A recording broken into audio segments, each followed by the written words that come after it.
अवां ॾिसी रहिया आहियो KTV वर्ल्ड ऑफ न्यूज़ यानी ख़बरुनि जी दुनिया।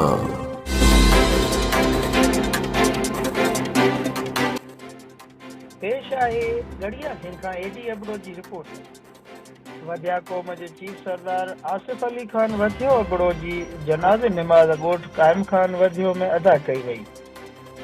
जॾहिं त जनाज़े नमाज में पाकिस्तान जे मुख़्तलिफ़ शहरनि खां सरदार वधेरा सियासी समाजी अॻुवान वधीया क़ौम जा माण्हू कसीर तादाद में शरीक थिया, जिन में MPA शहरियार खान महर, नजफ अली खान कमारियो, सैयद ज़ुल्फ़कार अली शाह, मोहम्मद मिठल वधियो, प्रोफेसर नज़ीर अहमद वधियो ऐं ॿिया पिणु शामिल हुआ।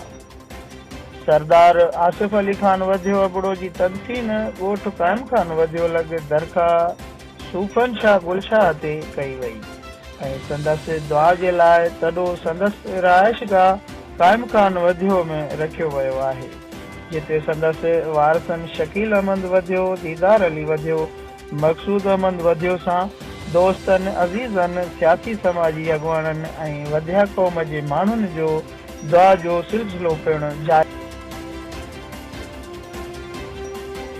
ख़बरुनि जी दुनिया।